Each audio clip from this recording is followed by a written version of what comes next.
Hello guys, ചെമ്പനീർ പൂവിൻ്റെ ഇന്നത്തെ episode റിവ്യൂയിലേക്ക് സ്വാഗതം. ഈ റിവ്യൂ ഇഷ്ടപ്പെടുകയാണെങ്കിൽ ഒന്ന് ലൈക്ക് ചെയ്ത് സബ്സ്ക്രൈബ് ചെയ്ത് സപ്പോർട്ട് ചെയ്യണേ. സച്ചി സുധിയോട് പറയുന്നുണ്ട്, എടാ നീ അച്ഛൻ്റെ കാശ് മേടിച്ചുകൊണ്ട് ഇവിടുന്ന് പോയിട്ട് തിരിച്ച് വന്നപ്പോൾ നിന്നെ ഈ വീട്ടിൽ കയറ്റില്ലെന്ന് ഈ നാട്ടിൽ നിന്ന് തല്ലി ഓടിക്കണമെന്ന് ഞാൻ വിചാരിച്ചിരുന്ന. എന്നിട്ട് അമ്മയാണ് കരഞ്ഞ് നിനക്ക് വേണ്ടി കാല് പിടിച്ചത് അച്ഛൻ്റെ. അങ്ങനെയാണ് നീ ഈ വീട്ടിൽ കയറിയെന്നുള്ള കാര്യം ഓർക്കരുത്. ആ അമ്മയുടെ പേര് എന്നുതൊട്ടാണ് നിനക്ക് രാശിയില്ലാതായെന്ന് ചോദിക്കും. നിൻ്റെ ഭാര്യയുടെ പാർലറിൻ്റെ പേര് മാറ്റിയത് അവളുടെ കുറ്റം കൊണ്ടാണ്. പിന്നെ ഞങ്ങളുടെ പൂക്കട കോർപ്പറേഷൻകാർ കൊണ്ടുപോയതിന് കാരണം ഞങ്ങളോട് അസൂയുള്ള കുറച്ച് പേര് ഒപ്പിച്ച പരിപാടിയാണെന്ന് ഞങ്ങൾക്ക് മനസ്സിലാകുന്നുണ്ട് എന്ന് പറഞ്ഞ് ശ്രുതിക്കെട്ട് നോക്കുന്നുണ്ട്. ഇതെല്ലാം കേട്ടുകൊണ്ട് പുറത്ത് രേവതി നിൽപ്പുണ്ട്. രേവതിക്ക് അങ്ങ് സങ്കടമൊക്കെ വരുന്നുണ്ട്. അപ്പോൾ സച്ചി വീണ്ടും ശ്രുതിയോട് പറയും, എടാ നീ അമ്മയുടെ പേര് തന്നെ ഇടണം ഇതിന്. കാരണം അമ്മയ്ക്ക് ഏറ്റവും ഇഷ്ടം നിന്നെയാണ്. ഞങ്ങൾ 3 മക്കളിലും ഏറ്റവും കൂടുതൽ അമ്മ നിന്നെയാണ് സ്നേഹിക്കുന്നത്. അതൊക്കെ നിനക്കറിയാവുന്ന കാര്യമല്ലേ എന്നൊക്കെ ചോദിക്കും. അപ്പോഴത്തേന് ശ്രുതി പറയും, അതെനിക്കറിയാം അതൊക്കെ എന്ന് പറയും. ആ അമ്മ നിന്നെ മാത്രം ഓർത്താണ് ജീവിക്കുന്നത്. നിന്നെ സ്നേഹിക്കുന്നതിൻ്റെ ഒരു 5% സ്നേഹം എനിക്ക് തന്നിരുന്നെങ്കിൽ ഞാൻ ആഗ്രഹിക്കാറുണ്ട്. അങ്ങനെ കിട്ടിയിരുന്ന ഞാൻ അമ്മയെ എൻ്റെ കൈവെള്ളെ കൊണ്ട് നടന്നേന്. അത്രയ്ക്ക് സ്നേഹമാണ് എനിക്ക് എൻ്റെ അമ്മയോട്. അമ്മയുടെ സ്നേഹം കിട്ടുന്നത് കൊണ്ടാണ് നിനക്ക് അതിൻ്റെ വില അറിയാത്തത്. അമ്മയുടെ സ്നേഹം കിട്ടാതിരിക്കുമ്പോഴാണ് നിനക്ക് അതിൻ്റെ വില മനസ്സിലാകത്തുള്ളൂ എന്നൊക്കെ പറഞ്ഞങ്ങ് സങ്കടപ്പെടുകയാണ്. അത് കേൾക്കുമ്പോഴത്തേന് ശ്രുതിയും പറയുന്നുണ്ട്, അമ്മയുടെ പേര് തന്നെ ഇടാം എന്ന്. അന്നേരത്തിന് പറയും, എടാ കണ്ടോ, നിൻ്റെ ഭാര്യയ്ക്കുണ്ടോ സ്നേഹം പോലും നിനക്ക് നിൻ്റെ അമ്മയോടില്ലല്ലോടാ. ഇനിയെങ്കിലും നീ ഓർത്തോണം, അമ്മയുടെ പേരല്ല വേറെ ആരുടെയും പേര് ഈ ഷോറൂമിനിടാൻ ഞാൻ സമ്മതിക്കത്തില്ല. അങ്ങനെ വല്ലതും ചെയ്യണമെന്ന് നീ തീരുമാനിച്ചാൽ ഈ വോയിസ് അമ്മ ഞാൻ കേൾപ്പിക്കും. അമ്മയെക്കുറിച്ച് നീ എന്തൊക്കെയാണ് മനസ്സിൽ കരുതി വെച്ചിരിക്കുന്നതെന്നും അമ്മയെക്കുറിച്ച് നീ എന്തൊക്കെ പറഞ്ഞെന്നും അവർ കേൾക്കട്ടെ എന്നൊക്കെ പറയും. സച്ചി അത് ചെയ്യരുത്, ഞാൻ അന്നത്തെ ആ ഒരു ഇതുകൊണ്ട് അങ്ങ് പറഞ്ഞതേ ഉള്ളൂ, അമ്മയുടെ പേര് മാത്രമേ എടുത്തുള്ളൂ എന്നൊക്കെ ശ്രുതി സമ്മതിക്കുന്നുണ്ട്. ശരി, അങ്ങനെ തന്നെ ആയിരിക്കണമെന്ന് പറഞ്ഞിട്ടാണ് സച്ചി അവിടുന്ന് ഇറങ്ങിപ്പോകുന്നത്. പിന്നീട് സച്ചി കാറിനകത്ത് വന്നിരുന്ന എന്തൊക്കെ കണക്കൊക്കെ എഴുതിക്കൊണ്ടിരിക്കുന്ന സമയത്ത് രേവതി അങ്ങോട്ട് ഇറങ്ങി വരുന്നുണ്ട്. എന്നിട്ട് രേവതി ചോദിക്കും, എനിക്ക് സച്ചിയേട്ടനെ ഒട്ടും മനസ്സിലാകുന്നില്ലല്ലോ. ഞാൻ ഇങ്ങനെയാണ് സച്ചിയേട്ടൻ വിചാരിക്കുന്ന സമയത്ത് സച്ചിയേട്ടൻ വേറൊരു സ്വഭാവം കാണിക്കും. അതല്ല, ആ സ്വഭാവമാണ് സച്ചിയേട്ടൻ എന്ന് വിചാരിക്കുമ്പോൾ വേറൊരു സ്വഭാവം കാണിക്കും. ഇങ്ങനെ പല സ്വഭാവമൊക്കെ കാണിക്കുന്നത് എന്തുകൊണ്ടാണെന്നൊക്കെ ചോദിക്കുന്നുണ്ട്. ഞാൻ അങ്ങനെ പല സ്വഭാവമൊക്കെ കാണിച്ചെന്ന് നിനക്ക് എപ്പോഴാണ് തോന്നിയെന്നും സച്ചി രേവതിയോട് ചോദിക്കുന്നുണ്ട്. അതല്ല, അമ്മയുടെ പേര് തന്നെ ഷോറൂമിന് ഇടണമെന്ന് പറയുന്ന കേട്ട് അതുകൊണ്ടാണ് പറഞ്ഞേ എന്ന് പറയും. നീ അപ്പോൾ അതെല്ലാം കേട്ടോണ്ട് നിൽക്കുകയായിരുന്നോ എന്ന് ചോദിക്കും. പാത്തു ഒന്ന് കേട്ടോ എന്നൊക്കെ ചോദിക്കും. ഞാനെല്ലാം കേട്ടെന്ന് പറയും. എന്തായാലും സച്ചിയേട്ടൻ അമ്മയോട് ഇത്രയ്ക്ക് സ്നേഹമുണ്ടെന്നുള്ള കാര്യം എനിക്ക് ഇപ്പോഴാണ് മനസ്സിലായേ. അതുകൊണ്ടല്ലേ അമ്മയുടെ പേര് തന്നെ ഇടണമെന്ന് പറയുന്നത്. പക്ഷേ അമ്മയ്ക്ക് സച്ചിയേട്ടനോട് ഒരു സ്നേഹവും ഇല്ലല്ലോ. ഒരിക്കൽ പോലും സ്നേഹത്തോടെ ഒരു വാക്കോ ഒരു സപ്പോർട്ടോ പറയുന്നത് ഞാൻ കേട്ടിട്ടില്ല.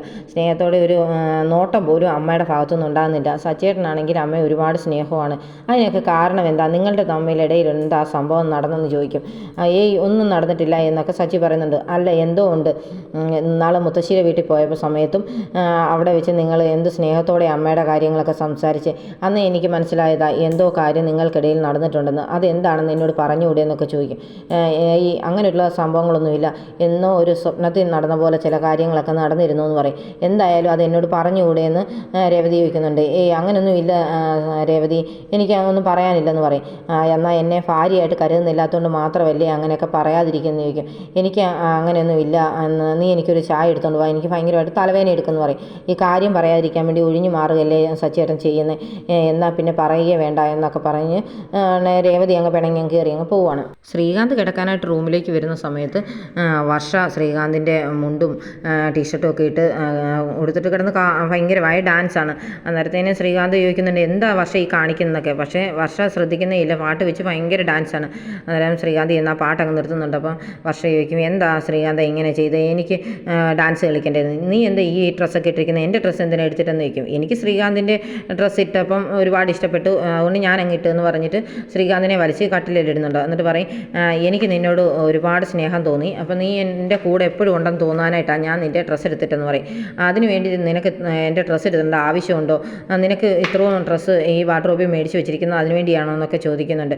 അതൊന്നും അവിടെ ഇരുന്നോളും, പക്ഷേ ഞാനിപ്പം ശ്രീകാന്തിൻ്റെ ഡ്രസ്സ് ഇട്ടെന്ന് പറഞ്ഞാൽ ഒരു കുഴപ്പമില്ലല്ലോ, ശ്രീകാന്തിന് വേണേൽ എൻ്റെ ഡ്രസ്സ് ഇടാമല്ലോ എന്ന്. പിന്നെ ഞങ്ങൾ എങ്ങനെയാണ് നിങ്ങളുടെ ഡ്രസ്സൊക്കെ ഇട്ടുകൊണ്ട് നടക്കുന്നതൊക്കെ ചോദിക്കുക. അതിനെന്താ, ഒരു കുഴപ്പമില്ല, ഇട്ടോളാൻ പറയും.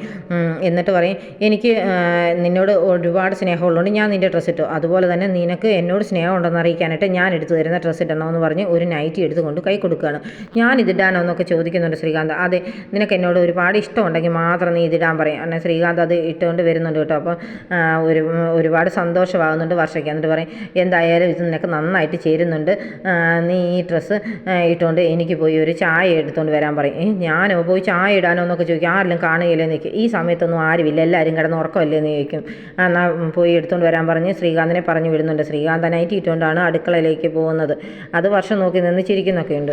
ഈ സമയം ചന്ദ്രമതിക്കാണെങ്കിൽ ഉറക്കം വരുന്നേയില്ല, എഴുന്നേറ്റൊക്കെ ഇരിക്കുന്നുണ്ട്. അന്നേരം രവിയേട്ടൻ ചോദിക്കുക, എന്താ ചന്ദ്ര എന്തിനാണ് എഴുന്നേറ്റുന്നത്? എന്നെ അങ്ങ് വിശന്നിട്ട് വയ്യ എന്ന് പറയും.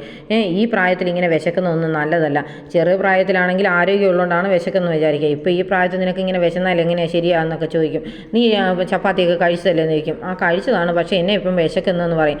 എന്തെങ്കിലും ഒരു ഏത്തപ്പഴമെങ്കിലും കിട്ടുമോ നോക്കട്ടെ എന്ന് പറഞ്ഞ് ചന്ദ്രമതി താഴെ അടുക്കളയിലേക്ക് വരികയാണ്. അപ്പോൾ അടുക്കളയിൽ എന്തോ ഒച്ച കേട്ടിട്ട് പെട്ടെന്ന് ചന്ദ്രമതി നിന്നിട്ട് എന്താ ഒച്ചയെന്നൊക്കെ പറഞ്ഞ് നോക്കുകയാണ്.